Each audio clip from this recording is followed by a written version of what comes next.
आज का पहला पाठ विधि विवरण ग्रंथ अध्याय 4 पद संख्या 1 5 से 9। नियमों का पालन करो और उन पर चलते रहो। मूसा ने लोगों से कहा, हे इस्राएलियों, मैं जिन नियमों तथा आदेशों की शिक्षा तुम लोगों को आज दे रहा हूँ, उन पर ध्यान दो और उनका पालन करो, ताकि तुम जीवित रह सको और उस देश में प्रवेश कर उसे अपने अधिकार में कर सको, जिसे प्रभु तुम्हारे पुरखों का ईश्वर तुम लोगों को देने वाला है।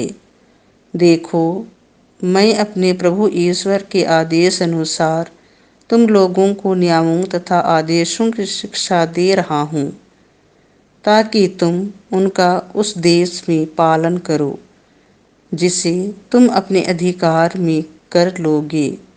तुम उनका पालन करो तथा उन पर चलते रहो, और इस तरह तुम अन्य राष्ट्रों की आंखों में समझदार और बुद्धिमान समझे जाओगे।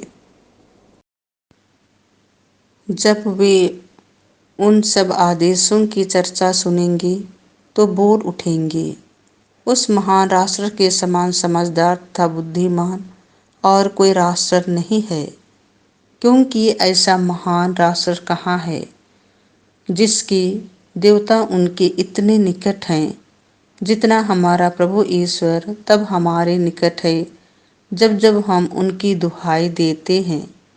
और ऐसा महान राष्ट्र कहाँ है जिसके नियम और रीतियाँ इतनी न्यायपूर्ण हैं, जितनी यह संपूर्ण संहिता जिसे मैं आज तुम लोगों को दे रहा हूँ।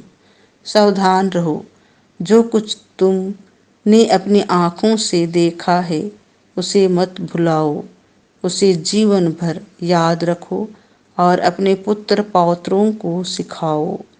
यह प्रभु की वाणी है। संत मत्ती के अनुसार पवित्र सुसमाचार अध्याय 5 पद संख्या 17 से 19।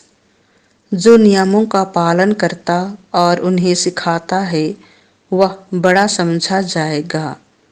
यीशु ने अपने शिष्यों से कहा, यह न समझो कि मैं संहिता अथवा नबियों के लेखों को रद्द करने आया हूँ।